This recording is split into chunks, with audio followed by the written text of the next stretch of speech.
qu'on est la meilleure tribune du championnat. Mais oui, je veux dire qu'on est la meilleure tribune du championnat. Et on démarre bien cette émission puisque la première actu, c'est quelque chose qu'on vous fait gagner. Eh oui, tu me lances en fait, tu me fais un super lancement, je te le fous. Je te laisse. Nous faisons gagner 2 packs de 5 torches grâce au compte Instagram Pyro France en collaboration avec le compte Combien de places. Tout le règlement pour participer est sur la publication dédiée sur notre compte Instagram. Donc le tirage au sort il aura lieu dimanche après TFC Brest. C'est dommage de faire. Il n'y en a pas Fred et Camille qui sont les experts pyro pour parler de ça. C'est dommage. Je salue quand même le sens du timing d'avoir le virage fermé et de faire gagner de la pyrotechnie. On adore ce qui se passe dans cette émission. Mais ça marche bien. Il y a beaucoup de monde, beaucoup de participants déjà. Donc voilà, n'hésitez pas à y aller. Plus vous commentez, plus vous taguez de gens, plus vous repartagez en story, plus vous avez de chances de l'emporter. Vous aussi, faites fermer votre virage grâce à la feuille de match. Votre virage chez vous. Bien sûr, bien sûr. Deuxième news, c'est, vous l'avez peut-être vu passer, le maillot Third en collaboration avec Visionnaire, la marque de Big Feoli, qui devrait sortir, mais on parle de la version du gardien de but que Guillaume Rest a porté, je crois, c'était avant qu'il se blesse, Shuttle Hog aussi. Donc c'est exactement le même design, mais il est un peu plus rose fuchsia. On a vu une vidéo de communication postée sur les réseaux du club avec des gens en train de le porter. Donc il y avait eu de la demande. Normalement, il devrait sortir sous peu. Et on attend évidemment, pour ceux qui sont intéressés aussi, le réassort, puisqu'il y a toujours plus de stock sur ce troisième maillot, à part l'édition limitée qui avait eu le jour du lancement. Pour l'instant, on est toujours en attente, mais le club a promis que ça reviendrait. Donc si vous êtes intéressé par ce maillot, vous pourrez vous faire plaisir dans les prochains jours. Et il n'y a pas que des maillots qui sont mis en vente avec Nike et les collaborations du TFC, puisqu'on a aussi, ça c'est tombé il y a quelques jours, une chaussure qui a débarqué, donc une Nike Air Force One, la paire emblématique qui est personnalisée aux couleurs du club. Ça a été dévoilé pareil sur les réseaux sociaux, donc par l'artiste Stan Birch, j'espère que je n'écorche pas son nom. Ce sera disponible dès le 29 mars à la boutique du centre-ville, donc pour ceux qui aiment bien les sneakers, qui aiment bien la mode. Il n'y en aura que 79 exemplaires, donc il va falloir être rapide. Je crois, si je dis pas de bêtises, que les abonnés au Pass Forza Viola disposent d'un petit avantage pour aller l'acheter. Ils auront 1 ou 2 heures en avance. Par contre, il faudra sortir le chèque puisque ça sera vendu au prix de 450 €. Et là, je me tourne vers le plateau. Qu'est-ce qu'on en pense de tout ça ? Ça dépend. Si Dazn est offert avec, ça peut être une bonne affaire. Mais sinon, je n'ai pas l'argent pour, donc je ne suis pas public visé, comme dirait un certain Camille. Mais bon. Ouais. Ça coûte 100 € de plus que mon abonnement. Voilà, pour vous donner un ordre d'idée. Ça coûte 200 € de plus que mon loyer aussi, si tu veux. Pour une fois, elles sont salies, tu pleures. En fait, elles sont exposées chez toi, quoi. Oui, c'est de la collection, en fait. Enfin, 79, moi j'aimerais savoir, les mecs sont unis, ils vont dire on va faire 79.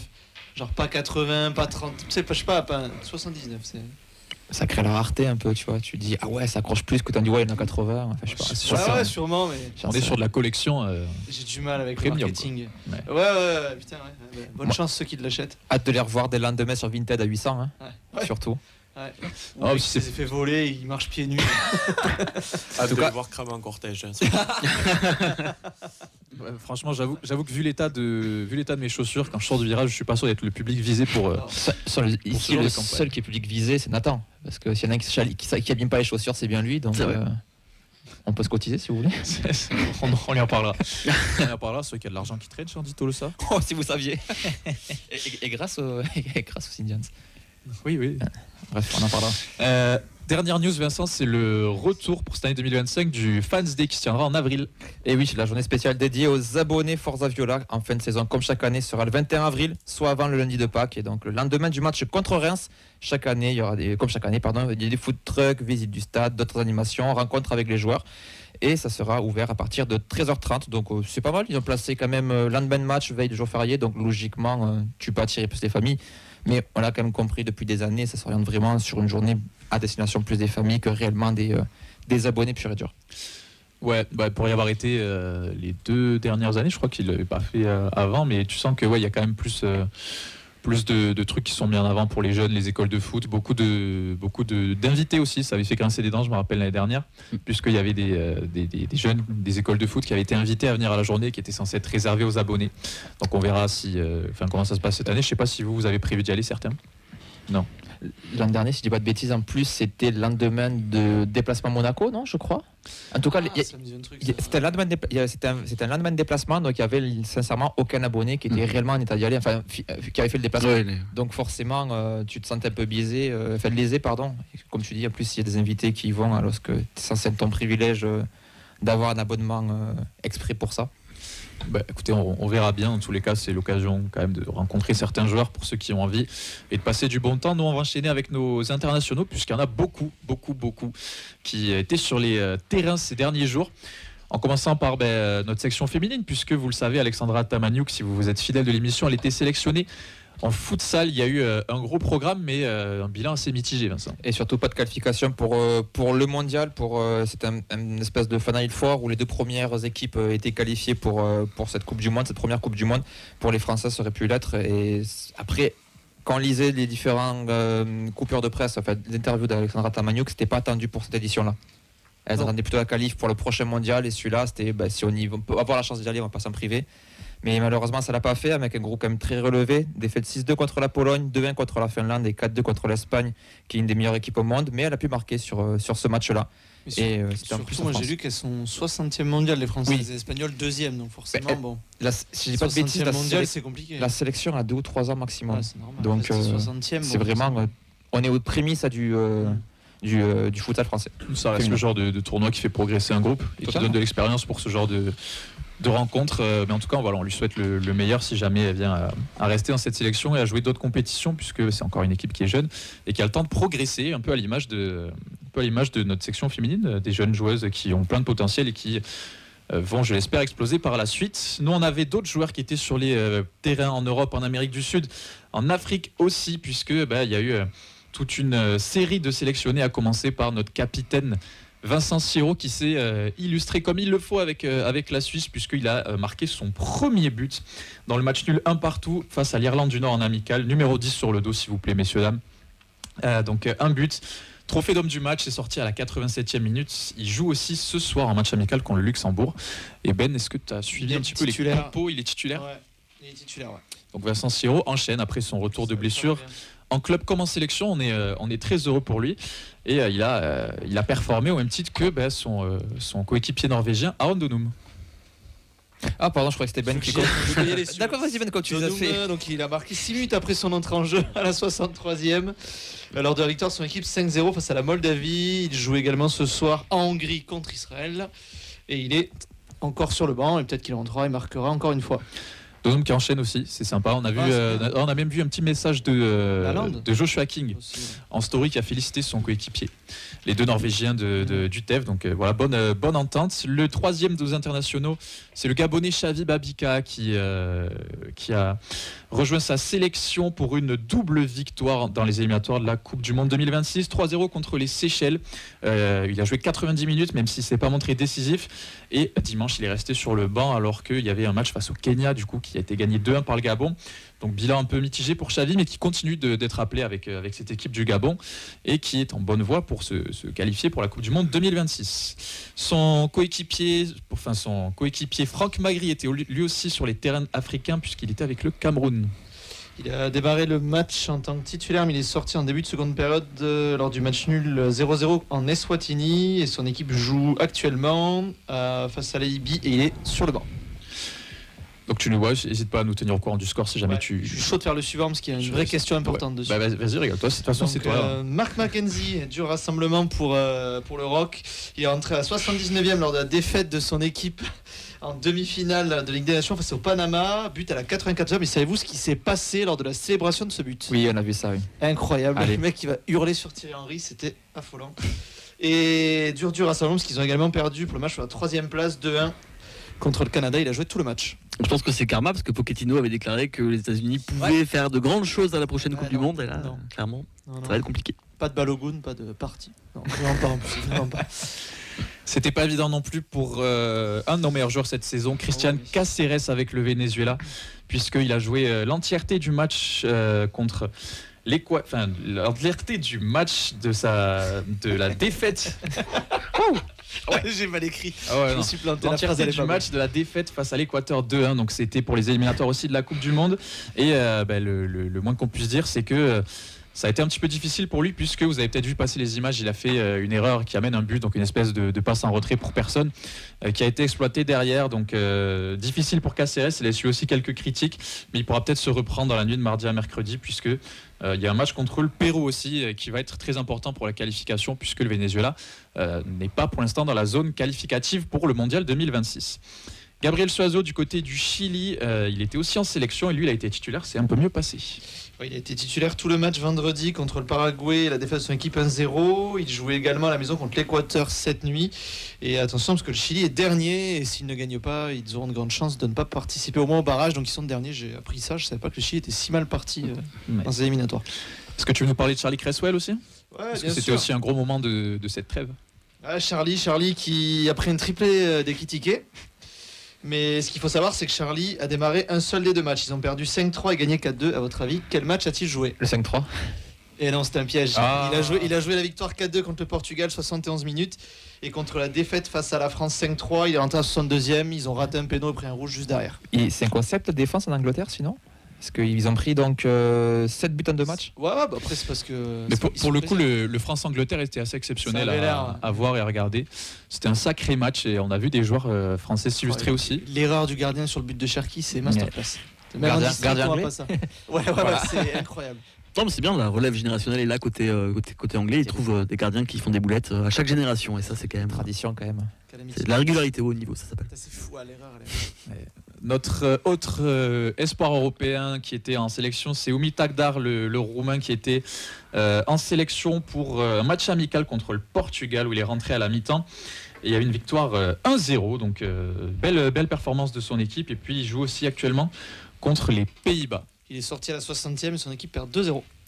Plus difficile. À Pays-Bas, c'est fort. Et ouais, Pays-Bas, c'est quand même une grosse nation. En tout cas, régulier avec la Roumanie Espoir, Umi Tagdar. Je ne sais pas si son avenir au TEF est très flamboyant. On sait qu'il y a une option, je crois, d'achat, il me semble. On verra ce que ça donne. Mais en tout cas, régulier en sélection à chaque fois. Et puis, c'est le moment de passer à nos pitchouns, puisque l'homme en forme du moment, Noé Djouma, il était en équipe de France U20. Il a perdu 3-1 contre le Japon. Pas d'info compo, merci la FFF. Et il a gagné 1-0 contre le Mexique. Pas d'info compo, merci la FFF. C'est fou quand même. J'arrive pas à trop d'infos. Ouais. Vraiment, ça prend un stagiaire qui regarde son téléphone pendant 5 minutes. Quoi. Du coup, pour les infos jeunes, petit tuto sur Instagram, il y a tous les infos qui arrivent à régulièrement avoir des infos à les mettre. Et sinon, il y a un compte qui s'appelle EDF Jeune sur Twitter. Le type est bénévole, il perd de son temps pour mettre les compos, trouver ailleurs, mettre les liens des vidéos. Et en fait, le peu d'infos que j'arrive à choper en général, ils viennent de là parce que la FFS, sinon, c'est désastreux ou c'est 3 jours après. C'est un parcours du combattant. Du combattant, ouais. Je trouve ça fou. Je comprends pas. Nos autres pitchouns, ils étaient en équipe de France U19, puisqu'on en avait 3, Dayan Metali, JD Canvo et Mathis Niflor. Ils étaient du côté de l'Italie pour jouer quelques matchs. Il y a eu une défaite 2-1 face à l'Espagne où JD Canvo a démarré titulaire et derrière une victoire 2-1 contre la Lettonie avec Mathis Niflor qui a joué tout le match et Metali qui était titulaire mais qui est sorti à la mi-temps. Canvo qui a rentré en fin de match. Et puis il y a aussi une défaite 2-0 contre l'Italie malheureusement où le match a été arrêté à la 70e pour cause de brouillard. Donc conditions météo à cette période de l'année, c'est en Italie en plus le tournoi c'était un peu bizarre. J'étais surpris. Et les trois étaient titulaires et n'étaient pas sortis au moment de l'interruption, donc ça les a un peu coupés dans leur élan, mais en tout cas des pitchouns qui continuent à performer en équipe de France U19, qui ont signé pro et qui se montrent aussi avec les sélections françaises, ça fait toujours plaisir. Il y en avait un autre en équipe de France U18, c'est notre pitchoun, c'est Nico Mbassa. Nico Mbassa qui est rentré à la 69e lors de la défaite 4-0 contre le Portugal. Ils ont fait match nul 2-2 contre l'Angleterre. Merci la FFF, pas de compo. Et ils ont perdu 4-1 versus la République tchèque. Il a joué tout le match. Et celui qui a beaucoup fait parler de lui sur la trêve et qui a émerveillé un petit peu les yeux de tous les observateurs de nos jeunes, c'est Ilyes Azizi en équipe de France U17. Ouais. Donc lui, il a été titulaire lors des 3 matchs. Donc ils ont gagné 4-0 contre la Finlande. Il a marqué à la 66e. Il est sorti à la 73e. Ils ont gagné 4-1 contre le Danemark, il a marqué, il est sorti à la 73e. Et ils ont gagné 4-0 contre la Grèce, il a été buteur. À votre avis, à quelle minute est-il sorti ? 73e. La 60e. Ah merde. Et c'est tout pour lui. Mais il a mis 3 buts en 3 matchs, donc c'est quand même pas mal. Hein. Donc un très très beau but qui a fait un petit peu le tour des réseaux. Chapeau à lui. Ah oui, je l'ai vu, ouais. L'image a fait un petit peu le tour des réseaux sociaux. Grosse performance de notre Pichon. En tout cas, voilà le point sur nos internationaux. Bon, j'ai déjà lu le nouveau 9 du TFL. Ah, j'ai demandé. Je vous ai pas en parlé. Mais bon. C'est Pichon. Laissez-le grandir, putain, laissez-le grandir. Forcément, ça déchaîne un peu les passions, les jeunes du centre. On a l'habitude. En tout cas, voilà, pour le gros point sur nos internationaux, la dernière info qui est tombée juste avant l'émission, c'est Adam Soudi qui est sélectionné pour jouer la CAN U17 avec le Maroc. Ce sera du 30 mars au 19 avril. Donc dans une poule avec la Tanzanie, la Zambie et l'Ouganda. On essaiera de vous tenir au courant de ce qui se passe dans cette CAN U17, en espérant que ce soit plus facile d'obtenir des infos et des résultats qu'avec la FFF. Sur cette compétition. Je pense que la fédération ougandaise est plus sérieuse que la FFF et sur le site il y aura les infos. J'ai pas fait d'études de marché mais l'info me plaît donc elle est peut-être vraie. Allez, c'est le moment de faire le retour sur ce qui s'est passé pour l'académie et les féminines puisqu'il n'y avait pas de match pour la préformation en cette période, mais il y en a eu pour l'académie avec la N3 qui a fait un match assez particulier avec beaucoup de spectacles. 3-3 contre Bassin-Arcachon, c'était sur l'annexe numéro 1. Il y en a qui ont eu la chance d'y être tant qu'il faisait beau, puis après c'était le déluge. Le TEF menait 2-0 grâce à Zuliani et Zema. Les adversaires en plantent 3 et mènent avant la fin de match. Belanjou égalise dans le dernier quart d'heure ou à 20 minutes de la fin à peu près. Le TVC est 9e à 2 points du 3e avec un match en moins. Cette poule est ultra serrée pour le classement, mais par contre devant c'est fait. Les 2 premiers sont déjà vraiment envolés, donc sauf double faillite de l'Aviron Bayonnais et de Colomiers, il n'y aura pas de montée en National 2 pour notre Toulousain. Est-ce que c'est comme pour l'Europe ? On peut croire à la N2 ou c'est trop ? Il faudrait vraiment un sacré concours circonstance. On ne peut plus croire. L'autre match qui a un peu mal tourné, lui, c'était pour nos U19 puisqu'il y a eu un gros coup d'arrêt. Ah oui, ils étaient sur 9 matchs sans défaite de suite et ils perdent contre l'AC Ajaccio en Corse 4-0. Donc le TFC reste leader, mais va revenir l'OM et les Verts à 3 et 4 points à 4 journées de la fin. Donc voilà, obligation d'être dans le top 2 pour pouvoir se qualifier pour les phases finales du championnat de France. En ayant passé la moitié de la saison devant, ça serait quand même dommage de ne pas réussir à se qualifier. Dernier match de l'académie, c'était les U17 qui ont perdu 2-1 à Marmande malgré un but de Garguilo, le TFC qui tombe à la 10e place et qui n'est pas encore maintenu. Donc là aussi, la fin de saison, il va être un petit peu tendu, mais on leur fait confiance pour repartir sur une dynamique plus positive parce que nos U17 ils performent avec peut-être le futur 9 qui est en équipe de France, on sait pas. Allez, c'était un gros morceau pour démarrer cette émission, mais c'est l'heure de passer à notre point sur la section féminine. Oui, la frappe de Niville. Oui, voilà, magnifique but. L'ancienne Marseillaise qui marque contre l'OM, et ça, c'est pas bon. C'est bon, ça, voilà. C'est bon. Et on a Antoine Gérard avec nous au téléphone. Bonsoir Antoine, comment ça va ? Bonsoir tout le monde, tout va bien. Désolé pour le petit retard à l'allumage, voilà, on a eu quelques petits soucis. Ce week-end, vous avez fait un très beau match puisque vous êtes imposé 3-1 à Thonon-Évian Grand Genève FC. Célène est la joueuse du match puisqu'elle marque dès la 12e minute, provoque un CSC et marque un peu après l'heure de jeu. Les locales réduisent la marque avant la mi-temps sur un joli but pour une de leurs rares sorties de camp d'après le live tweet d'Esprit Violette qui était sur place. Vous êtes deuxième, mais il me reste à portée de fusil de l'OM qui a 2 matchs en moins. Tu nous parlais mardi dernier d'un déplacement difficile. Comment vous avez réussi à vous sortir de ce piège-là ? Je pense que c'est un de nos meilleurs matchs sur la période février-mars. Là, j'ai trouvé les filles particulièrement performantes dans tous les domaines. Et je trouve assez mérité sur l'ensemble du match, mais je pense que Dorian a bien résumé, lui qui était présent, mais la première mi-temps, c'est un peu dur de prendre ce but en fin de mi-temps parce que ça faisait partie des seules occasions de l'adversaire. Et les filles ont parfaitement démarré la deuxième mi-temps et voilà, je trouve le score assez logique, même s'il est lié à des décisions aussi arbitrales sur les pénaltys, mais en tout cas pour le premier pénalty, il me semble indiscutable. Le deuxième, c'est plus délicat, mais en tout cas, pour une fois que l'arbitrage est un peu de notre côté, c'est plutôt positif. On prend toujours au final. Célène est très en forme en ce moment. Comment t'expliques qu'elle redevienne aussi performante sur cette période ? Pour Célène, tout est une question de série. Quand elle est arrivée au club, elle a tout de suite marqué très vite et en fait, la confiance se développe très vite à chaque fois pour cette joueuse. Et Célène est un élément très important de l'équipe depuis 2 ans et demi. Elle a peu marqué depuis le début de saison, mais c'est pas en rapport avec le nombre de buts sur lesquels elle était impliquée, parce qu'en fait elle est impliquée sur je pense au moins 70% de nos buts depuis le début de la saison, soit à l'avant-dernière passe, la dernière passe, ou encore ce week-end en provoquant des contre son camp. Donc Célène marque beaucoup en ce moment, mais elle a toujours impacté l'équipe depuis le début de la saison.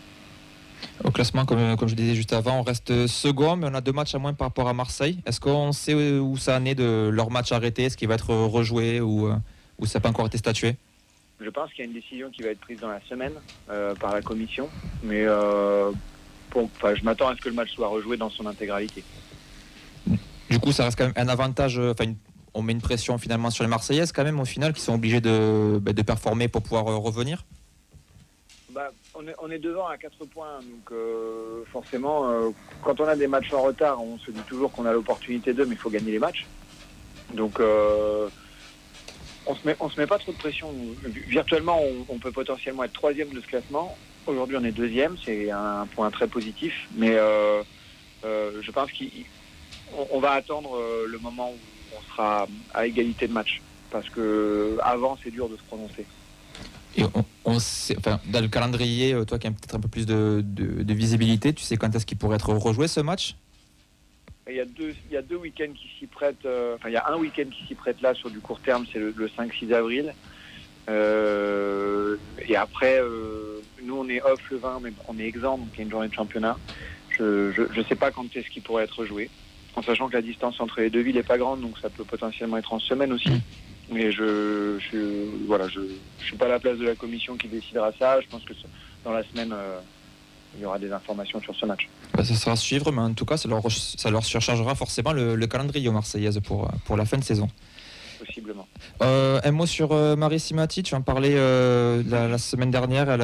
Elle était sur sa dernière feuille de match, son dernier groupe, puisqu'elle arrête sa carrière. Oui, Marie était avec nous, effectivement. Alors c'est un choix à la fois par rapport à sa santé, parce que son genou va pas bien depuis qu'elle s'est fait opérer des ligaments croisés il y a 2 ans et demi maintenant. Elle avait besoin de se refaire opérer pour se sentir bien au quotidien. Et puis il y avait aussi une problématique. Marie est en double projet par rapport à ses études. Elle est en master, elle avait un stage à faire, et toutes les joueuses et sportives de haut niveau qui sont salariées ont des difficultés à cumuler leur pratique de sportifs de haut niveau professionnel et leur stage dans le cadre de leurs études, parce que cumuler 2 contrats, c'est toujours un peu compliqué sur le plan juridique. Donc on a fait le choix avec Marie qu'elle privilégie ses études, qu'elle se consacre à son stage, et qu'on rompe le contrat qu'elle avait signé avec nous sur le début d'année, et ça s'y prêtait bien au vu de son opération aussi, donc ça s'est fait d'un commun accord. C'est une bonne continuation, en espérant qu'elle puisse aussi s'épanouir dans sa vie personnelle. Un petit mot aussi sur les supporters au final, parce qu'on a vu quand même les images de communion à la fin, il y avait pas mal de monde. Au final, c'était forcément un supplément, mais quand on connaît aussi les ambiances à l'extérieur, finalement, on a la chance, chaque déplacement, d'avoir un public qui pousse les filles. Mais moi, je suis vraiment marqué par le fait que les garçons se déplacent à chaque fois pour venir nous voir. Je leur tire mon chapeau, et je pense que les filles, encore une fois, je leur dis, mais elles sont très sensibles à leur présence. Donc c'est top, j'espère qu'ils seront là jusqu'au bout, et surtout j'espère qu'ils prendront plaisir à venir jusqu'au bout. Là, je pense que les images montrent aussi qu'il y a une vraie communion à la fin avec tout le monde. Je pense que les victoires de l'équipe, elles sont partagées par les gens qui suivent aussi, quoi. On salue du coup aussi Esprit Violette sur Twitter, Dorian qui est un habitué de ce déplacement-là. Pour terminer, prochain match samedi à 16h sur l'annexe 1 contre Rodez. Comment vous allez préparer ce match face à un adversaire qui joue sa survie, parce qu'en bas de tableau c'est très serré entre les 3 derniers? On a un dernier match à jouer contre une équipe de 2e partie de tableau, et je pense que ce genre de match est un peu piégeux, effectivement, parce que l'équipe en face est un peu en difficulté, et cherche à assurer son maintien sur la division, donc développe peut-être un projet de jeu un peu différent des autres. On se méfie beaucoup de ce match parce qu'après arriver dans le sprint final en rencontrant des équipes de haut de tableau constamment tous les week-ends, ce qui va être notre cas, Le Mans, Lille, Lens et Marseille, si on n'accroche pas les 3 points ce week-end contre Rodez, on peut pas développer les mêmes ambitions sur les 4 derniers. Donc il faut qu'on arrive d'abord à finir cette série de 4 matchs du mois de mars avec une 4e victoire pour qu'ensuite on puisse se donner le droit effectivement de vivre des superbes émotions en avril-mai. Mais voilà, il faut accorder toute notre attention à ce match de samedi après-midi. Le rendez-vous est pris, on vous attend tous nombreuses et nombreux pour encourager les filles samedi 16h sur l'annexe 1 du stadium. En plus les garçons jouent le lendemain, donc vous aurez tout le temps de venir profiter de ce match et c'est important, comme l'a souligné Antoine, de pousser les joueuses qui sont sensibles aussi aux encouragements du public. Merci beaucoup Antoine et bonne soirée, bon match samedi. Merci à vous et merci encore aux supporters qui sont venus à Thonon ce week-end, ça faisait chaud au cœur. On les salue tous. Merci, bonne soirée. Merci, au revoir. Allez, pour être complet sur l'actu des féminines, il y avait un autre match, c'est la réserve qui s'est imposée 1-0 contre Gaillac grâce à un but de Marine Jeunet, qu'on a pu voir quelques fois dans le groupe pro. C'était en toute fin de match. Elles reprennent la tête, toujours un point devant la SPTT Montpellier, qui a un match à moins, et 3 points désormais devant Jacou. Et les U19 n'avaient pas de match. Tu t'es renseigné, Ben ? La SPTT, ça t'intéresse pas ? Pour changer de club un peu, supporter un peu de... Ben le facteur. Ouais, c'est ce que j'allais dire. Bah écoute, c'est bien, hein. Je sais qu'elle performe toujours, que ce soit la MHSC ou la SPTT, donc c'est pas mal. Allez, on remercie encore une fois le coach Antoine Girard d'avoir été avec nous par téléphone pour nous parler de cette section féminine. À chaque fois, ça fait plaisir de le recevoir. Vous avez évidemment tous les programmes, tous les résultats. Et puis, c'est l'heure pour moi de, pour la première fois, lancer le jingle que je m'apprête à lancer. J'en suis très heureux. Puisqu'on est mardi, on est dans la feuille de match, donc c'est l'heure du journal des prêtés. C'est passé 2-3 dingueries. Il a pris un gros rouge à la 41e pour avoir tout simplement empoigné un adversaire par la gorge. Ce gros faisant de Saïd Amoulic. Rien à signaler non plus, une note moyenne, pas de passe D, pas de but. On va passer au journal des prêtés. Et tout à fait, après le Fergie Time, voici donc le Faisant Time. Vous connaissez comme tous les mardis, on va parler de nos 4 joueurs prêtés qu'on aime d'amour. Alors il n'y a pas grand chose à se mettre sous la dent aujourd'hui, donc soyez indulgents avec moi. On va peut-être pas autant se marrer que certaines fois, mais bon, écoutez, j'ai fait avec ce qu'on m'a donné. Donc on commence avec Ibi Sissoko. Donc lui tout simplement n'a pas joué ce week-end, pas de match en vertu de la trêve internationale. Tu sais pourquoi ils n'ont pas joué ce week-end ? Non. Parce qu'ils ont joué mercredi. J'ai fait Wednesday. Merci. Voilà. Okay. J'étais premier degré à fond.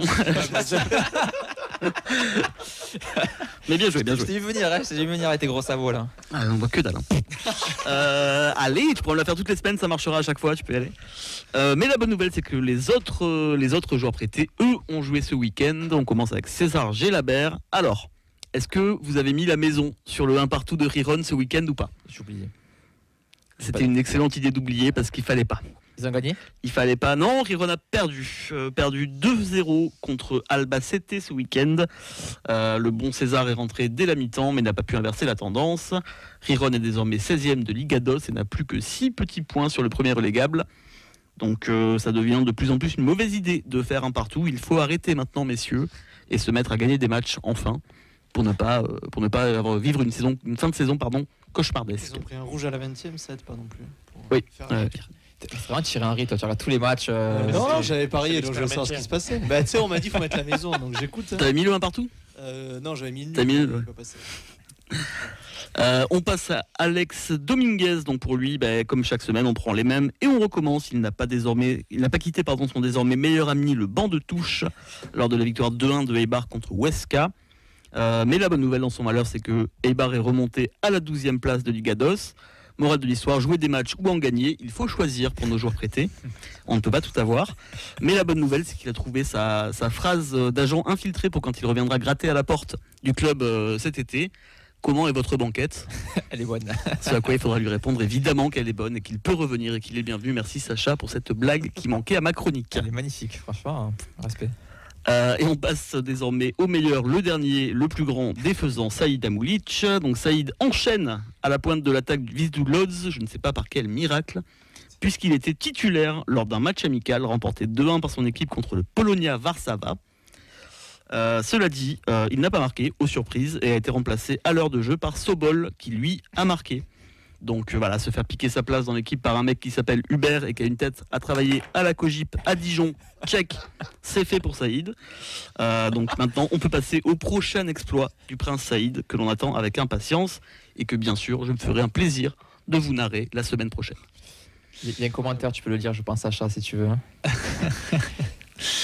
Apparemment, alors c'est Pichou qui nous dit apparemment il est devenu égérie pour le Potron et Sofa.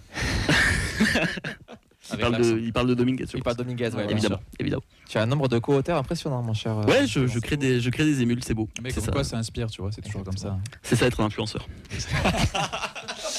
T'es dans la Kings League? Pas encore. Pas encore. Alors, les croisés, tu connais. Allez, merci On fait Clément. une équipe Kings League, la feuille de match, ça serait drôle. Ouf, je suis pas sûr on irait loin, mais au moins on rigolerait bien. On appellerait la Kings League Coman. Ah, tu peux enchaîner. Allez hop.